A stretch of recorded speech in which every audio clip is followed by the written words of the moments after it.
بسم اللہ الرحمن الرحیم۔ ڈیئر اسٹوڈنٹس، آج کا ہمارا رکوع نمبر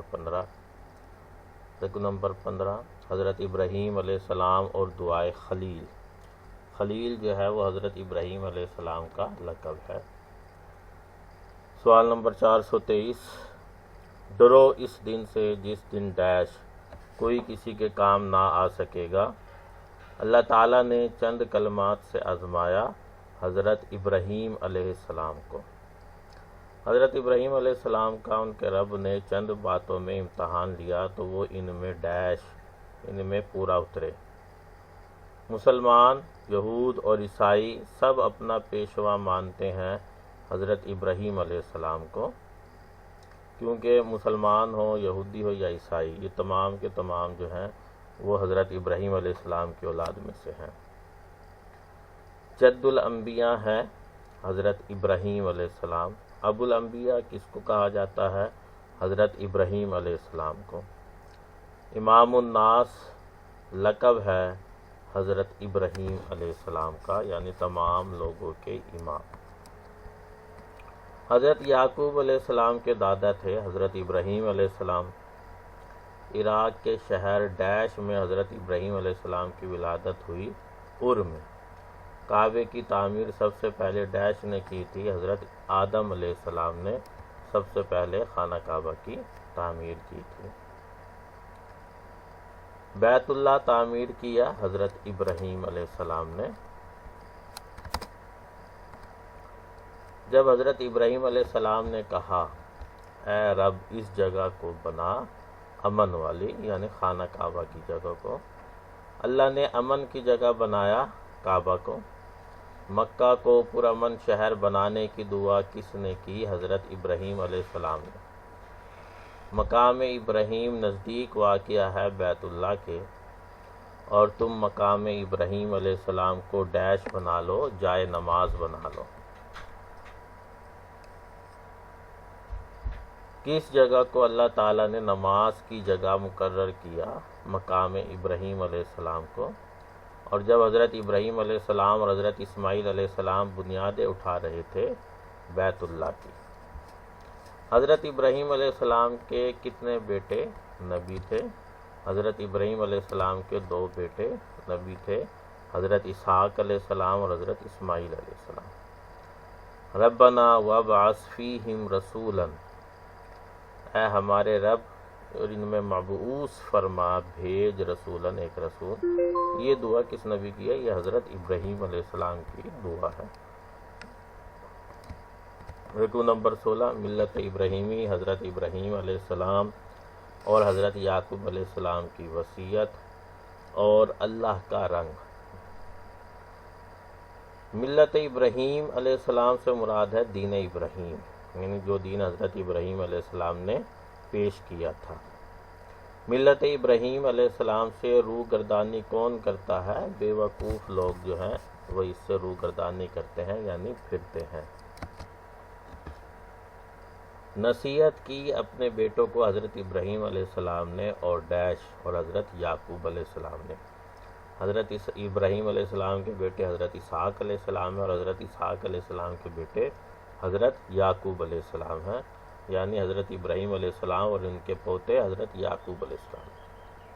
اللہ تعالیٰ نے تمہارے لیے اسلام کو بطور دین پسند کیا ہے، مرنا تو مسلمان ہی مرنا۔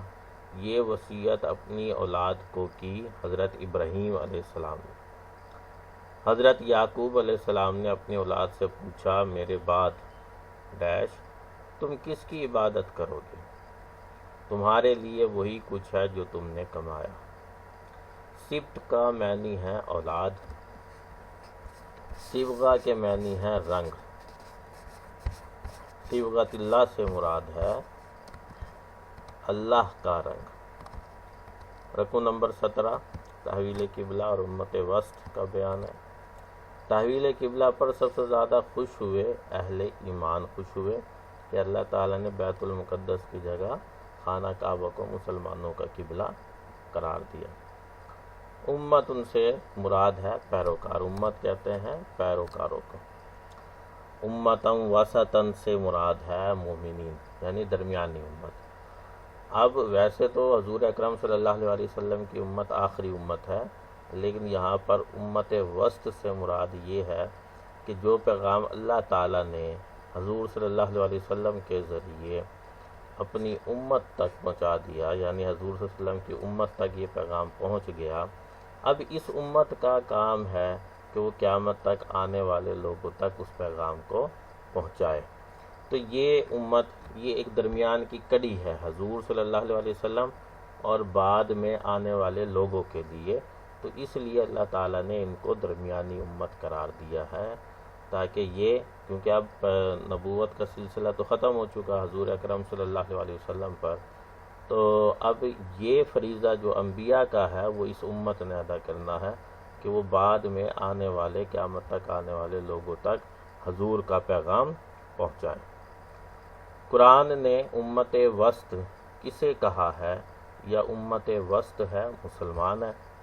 ہم نے تمہیں بنایا امت وسطی۔ السفہاء کا کیا مطلب ہے؟ بے وقوف۔ اللہ ضائع نہیں کرتا تمہارے ڈیش کو، تمہارے ایمان کو۔ اللہ تعالیٰ آپ لوگوں کے ایمان کو ضائع نہیں کرے گا۔ اللہ ضائع نہیں کرتا تمہارا دین۔ رکو نمبر 18، قبلے کی تاکید، فرائض نبوت۔ شطرہ کے معنی ہے طرف۔ تم جہاں کہیں بھی ہو اپنے منہ پھیر لو ڈیش کی طرف، مسجد حرام کی طرف، یعنی خانہ کعبہ کی طرف۔ آپ حضور صلی اللہ علیہ وسلم لوگوں سے نہ ڈریں اور ڈیش اور مجھ ہی سے ڈریں۔ اللہ تعالیٰ قادر ہے آسمانوں پر، زمینوں پر، آسمانوں پر، اللہ تعالیٰ ہر چیز پر قادر ہے۔ ماں کا سورہ نمبر 19، صبر و نماز، مقام شہید، اللہ کی نشانیاں، کتمان حق۔ ماں کا مطلب ہے ساتھ۔ اللہ کی راہ میں مرنے والے کہلاتے ہیں شہید۔ جو لوگ اللہ کی راہ میں مارے جائیں وہ ہیں شہید۔ مردہ مت کہو ان لوگوں کو جو اللہ کی راہ میں ڈیش، جو اللہ کی راہ میں شہید ہو جائے۔ شہید ہے زندہ۔ شہید کس کے لیے لڑتا ہے؟ شہید اللہ تعالیٰ کے لیے لڑتا ہے۔ سورۃ البقرہ میں ہے کہ کچھ لوگوں کو شہید کیا گیا اس لیے کہ وہ لڑتے تھے اللہ کی خاطر۔ اللہ تعالیٰ نے فرمایا ہم تم کو آزمائیں گے بھوک اور خوف سے۔ ہم سب اللہ ہی کے لیے ہیں اور اسی ڈیش اور اسی کی طرف لوٹنا ہے۔ صفا و مروہ شاعر اللہ میں سے ہیں یا اللہ کی نشانیوں میں سے ہیں صفا و مروہ۔ صفا اور مروہ دو پہاڑیاں ہیں۔ یہ حاجی یا عمرہ کرنے والے جو وہاں پر جاتے ہیں سعودی عرب، تو یہ ان پہاڑیوں پر جو ہے وہ سعی کرتے ہیں، یعنی دوڑتے ہیں۔ ڈیش کو شاعر اللہ کہا گیا ہے، صفا اور مروہ کو اللہ کی نشانیاں قرار دیا گیا ہے۔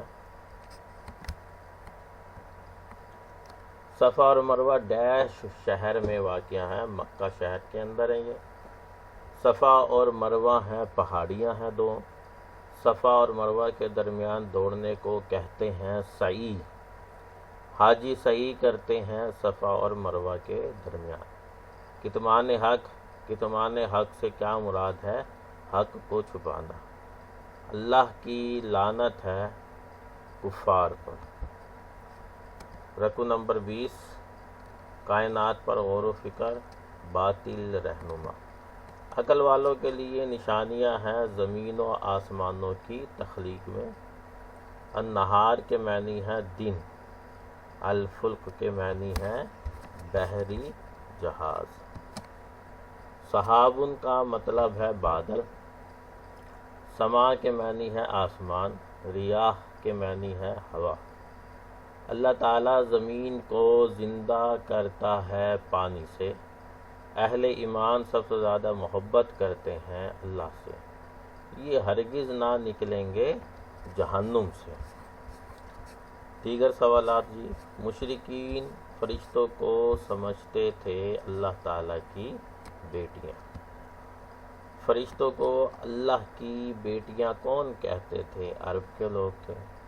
انفاق کا معنی ہے خرچ کرنا، پس تم سبقت حاصل کرو انفاق فی سبیل اللہ میں، یعنی اللہ کی راہ میں خرچ کرنا۔ انفاق کا مطلب ہوتا ہے خرچ کرنا۔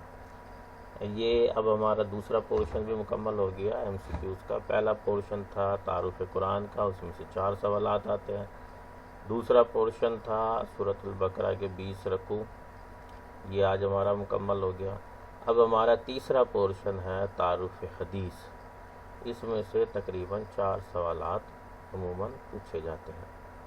حدیث کا مفہوم، حدیث کا مترادف لفظ ہے، یعنی حدیث سے ملتا جلتا جو لفظ ہے وہ سنت ہے۔ سنت کے لغوی معنی ہے یا سنت کا لفظی معنی ہے طریقہ یا راستہ۔ حدیث کے لغوی معنی ہے بات چیت یا گفتگو۔ حدیث کے لیے الفاظ استعمال ہوئے ہیں خبر و اثر کے، یعنی حدیث کے لیے خبر اور اثر کا بھی لفظ استعمال ہوا۔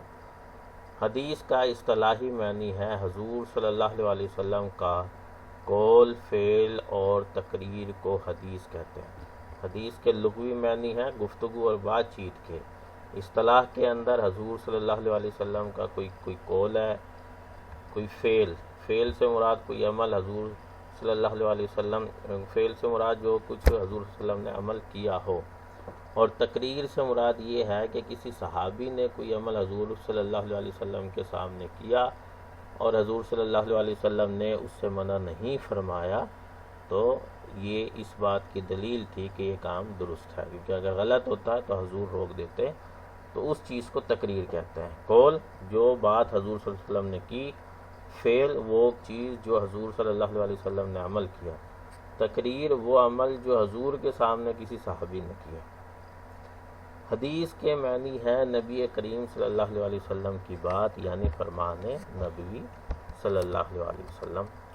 شریعت کے ماخذ، پہلا ماخذ قانون ہے قرآن، یعنی آپ کا جو شریعت کہتے ہیں لا کو، قانون کو، آپ کا کوئی بھی ایشو ہوگا تو آپ سب سے پہلے قرآن مجید سے رجوع کریں گے کہ قرآن مجید کے اندر اس مسئلے کا کیا حل ہے۔ شریعت اسلامیہ کا سب سے بڑا پہلا ماخذ کیا ہے؟ شریعت اسلامیہ کا سب سے بڑا پہلا ماخذ وہ قرآن مجید ہے۔